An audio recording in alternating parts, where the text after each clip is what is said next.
Wilma Rudolf എന്ന പേര് പറഞ്ഞാൽ ഇവിടെ എത്ര പേർക്ക് അറിയുമെന്നറിയില്ല. പക്ഷേ പോളിയോ ബാധിച്ച് ജീവിതത്തിൽ ഒരിക്കലും നടക്കില്ല എന്ന് ഡോക്ടർ പറഞ്ഞ ഒരു പെൺകുട്ടി. നടക്കുക മാത്രമല്ല, ഒളിമ്പിക്സിൽ ഓടി ഗോൾഡ് മെഡൽ നേടിയെന്ന് പറഞ്ഞാൽ വിശ്വസിക്കുന്നു. ആ പെൺകുട്ടിയുടെ പേരാണ് വിൽമ റുഡോൾഫ്.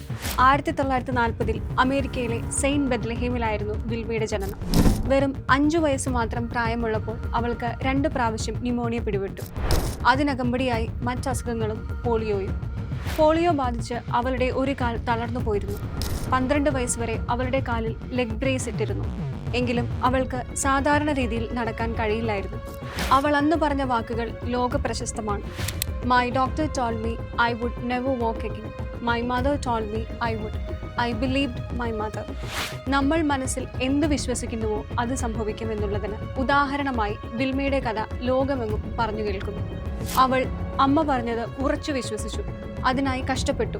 അവളുടെ അമ്മയുടെയും സഹോദരങ്ങളുടെയും പരിചരണത്തിന്റെ ഫലമായി 12-ാം വയസ്സിൽ അവൾ തനിയെ നടക്കാൻ ആരംഭിച്ചു. അത് തന്നെ എല്ലാവർക്കും അത്ഭുതമായിരുന്നു. പക്ഷേ അവൾ തുടങ്ങിയിട്ടേ ഉണ്ടായിരുന്നുള്ളൂ. കാരണം കുഞ്ഞു പ്രായത്തിലെ അവളുടെ മനസ്സ് അത്രയും കരുത്താർജിച്ചിരുന്നു. നടന്നു തുടങ്ങി അവൾ ഓടാൻ ആരംഭിച്ചു. അതിലവൾക്ക് നല്ല കഴിവുണ്ടെന്ന് എല്ലാവർക്കും പതിയെ തോന്നിത്തുടങ്ങി. എല്ലാവരും അവളെ പ്രോത്സാഹിപ്പിച്ചു. ഹൈസ്കൂളിൽ പഠിക്കുമ്പോൾ അവൾ ബാസ്കറ്റ്ബോൾ ടീമിൽ ചേർന്നു. അതിൽ അവളുടെ പെർഫോമൻസ് കണ്ട ഒരാൾ അവളുടെ ഉള്ളിലെ പ്രതിഭയെ തിരിച്ചറിഞ്ഞു. ട്രാക്ക് കോച്ചായിരുന്ന എഡ് ടെമ്പിൾ ആയിരുന്നു അത്.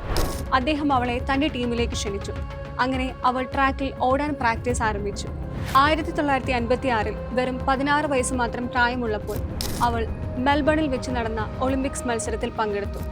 4x100 റിലേ മത്സരത്തിൽ വെങ്കല മെഡൽ നേടുകയും ചെയ്തു. തീർന്നില്ല. അടുത്ത ഒളിമ്പിക്സ് നടന്ന 1960 അവൾ 3 ഇനങ്ങളിൽ ഗോൾഡ് മെഡൽ നേടി ലോകത്തോട് വിളിച്ചു പറഞ്ഞു, നിങ്ങൾക്ക് അത് കഴിയുമെന്ന് വിശ്വസിക്കൂ. ദാ ഞാനത് കാണിച്ചു തന്നിരിക്കുന്നുവെന്ന്.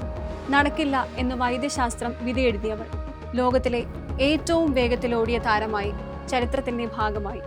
1983 US ഒളിമ്പിക്സ് വെച്ച് വിൽമയുടെ പേര് ഹാൾ ഓഫ് ഫെയിമിലേക്ക് എഴുതി ചേർത്ത് ലോകം അവളെ ആദരിച്ചു. വിൽമയുടെ കഥ നമ്മളോട് പറയുന്നത്, മറ്റുള്ളവർ നമ്മളെപ്പറ്റി എന്ത് വിധി എഴുതിയാലും നമ്മളുടെ വിധി നമ്മൾക്ക് പുനർരചിക്കാം. വിശ്വാസമുണ്ടെങ്കിൽ അത്ഭുതങ്ങൾ കാണിക്കാം. That's the story of Wilma Rudolf.